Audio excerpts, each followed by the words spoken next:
Movie magic channel நேயர்களுக்கு வணக்கம். தரம் வாய்ந்த உலக சினிமாக்களை பத்தி தெரிஞ்சுக்க மூவி மேஜிக் சேனலுக்கு சப்ஸ்கிரைப் பண்ணுங்க. இந்த எபிசோட்ல நம்ம பார்க்க போற படம் பாவக்கதைகள் என்ற அந்தாலஜி. நெட்ஃபிளிக்ஸ்ல ரிலீஸ் ஆகியுள்ள இந்த 4 கதை தொகுப்பை சுதா கோங்கரா, விக்னேஷ் சிவன், கௌதம் வாசுதேவ் மேனன், வெற்றிமாறன் போன்ற 4 பேரும் டைரக்ட் பண்ணிருக்காங்க. இந்த கதை தொகுப்புல வர்ற 4 கதைகளுமே ஆணவ கொலைகளை பேஸ் பண்ணி இருக்கிறதுனால இந்த கதை தொகுப்புக்கு பாவக்கதைகள்னு பேர் வச்சிருக்காங்க. முதல் எபிசோட் சுதா கோங்கரா டைரக்ட் பண்ண படமான தங்கம். ஒரு டிரான்ஸ்ஜெண்டர் சம்பந்தப்பட்ட முக்கோண காதல் கதையும் அந்த டிரான்ஸ்ஜெண்டரை சமூகம் பார்க்கும் பார்வையும் படுத்தும் பாடும் தான் படத்தோட கதைக்கரு. டிரான்ஸ்ஜெண்டர் கேரக்டர்ல காளிதாஸ் நடிச்சிருக்கார். இவ்வளவு அற்புதமான ஒரு நடிகருக்கு தமிழ்ல அதிக வாய்ப்புகள் இல்லைங்கிறது ஒரு வருத்தத்துக்குரிய விஷயம். கொஞ்சம் பொறுமையோட காத்திருந்தா தமிழ் திரையுலகம் அவருடைய திறமைய இனங்கண்டு கொள்ளுங்கிறது நிச்சயம். முஸ்லீமா வர காளிதாஸ் வாப்பா அம்மா என்னை கொன்றுவாங்க கதவு தரங்க அப்படின்னு சொல்லி கெஞ்சி கதறி அழுகிறப்ப நமக்கு நெஞ்சே பதறுது. பெத்த பிள்ளைய காப்பாத்த மனசு இல்லாம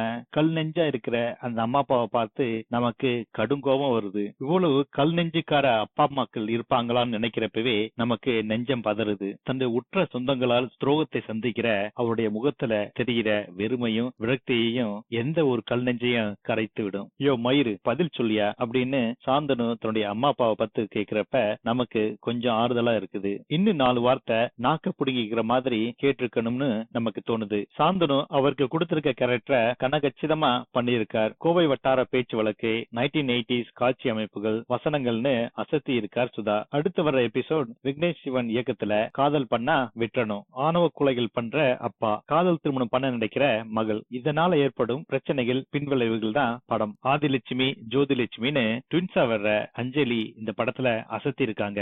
அந்த குள்ளனா வர்ற அடியால எங்க பிடிச்சாங்கன்னு தெரியல, பின்னி இருக்கார். உருவத்துக்கு சம்பந்தமே இல்லாம ஒரு டெரர் குரல் அவருக்கு. தன்னுடைய குரல்லையே அவர் கதிகலங்க வச்சிருக்கார். அந்த ஃபாரினர் தன்னுடைய பெயர் பெனிலோபி அப்படின்னு சொல்ல, என்னது பின்னால பியா அப்படின்னு அவருடைய பின்பக்கத்தை பார்ப்பார். என்னது வாயில வாய வச்சு முத்தம் கொடுத்தா நீங்க லெஸ்பியனா அப்படின்னு சொல்லி அவருடைய கேரக்டரை கொஞ்சம் காமெடியாக்கி அந்த கேரக்டரோட வீரியத்தை டைரக்டா குறைச்சிடுறார். அவரை முழுக்க முழுக்க வில்லனாவே பயன்படுத்தி இருந்தா ரொம்பவே நல்லா இருந்திருக்கும். ஆதிலட்சுமி பாத்ரூம்ல இருக்கிறத காமிக்காம இருக்கிறப்ப அதுல ஏதோ ஒரு ட்விஸ்ட் இருக்குன்னு நம்ம எதிர்பார்க்கிறோம். ஆனா அந்த எதிர்பார்ப்பு நிறைவேறாமையே போயிருது. அதுல நமக்கு கொஞ்சம் ஏமாற்றம். படம் பாசிட்டிவ் நோட்ல முடிஞ்சாலும் கடைசியில வர ஒரு ட்விஸ்ட் நமக்கு ஒரு பெரிய ட்விஸ்டா தெரிய மாட்டேங்குது. இப்படி ஒரு சென்சிட்டிவான ரொம்ப எமோஷனலான ஒரு கதையை சொல்றப்ப இதுல எதுக்கு காமெடி சீன்ஸ்னு நம்மள நினைக்க வைக்குது. இதுல வர்ற 2-3 காமெடி சீன்ஸ் படம் சொல்ல நினைக்கிற எமோஷனை கொஞ்சம் டைலூட் ஆக்கிருது. 3வது வர்ற எபிசோட் கௌதம் வாசுதேவ் மேனன் டைரக்ட் பண்ண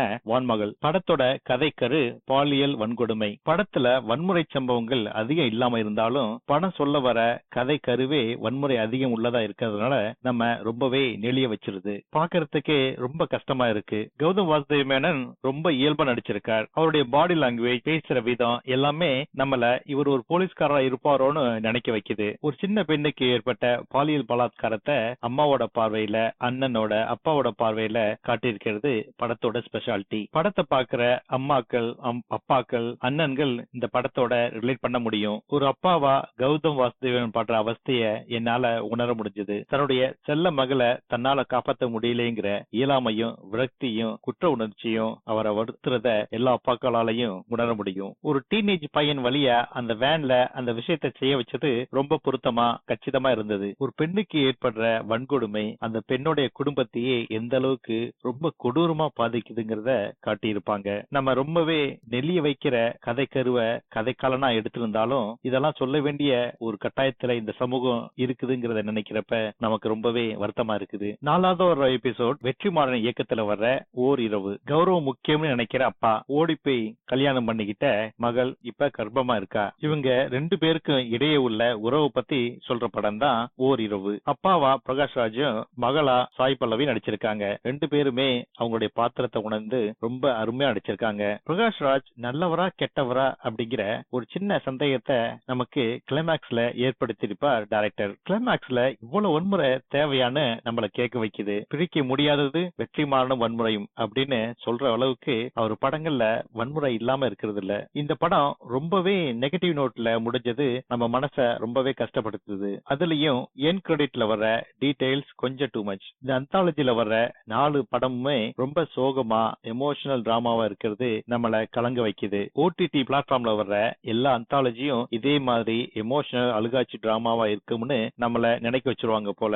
கொஞ்சம் லைட் ஹார்ட்டட் மூவிஸ் அல்லது த்ரில்லர் மூவிஸ் வந்தா ரொம்ப நல்லா இருக்கும். இந்த 4 படங்கள்ல எனக்கு ரொம்ப பிடிச்ச படம் சுதா கோங்குராவோட தங்கம், விக்னேஷ் சிவனோட லவ் பண்ணா விட்டுறணும். நீங்க இந்த அந்தாலஜியை பாத்தீங்களா? பாத்தீங்கன்னா உங்களுக்கு பிடிச்ச எபிசோட் எது? இந்த வீடியோ உங்களுக்கு பிடிச்சிருந்துச்சுன்னா please like and subscribe to our channel. மறக்காம பெல் பட்டனையும் பிரஸ் பண்ணிருங்க.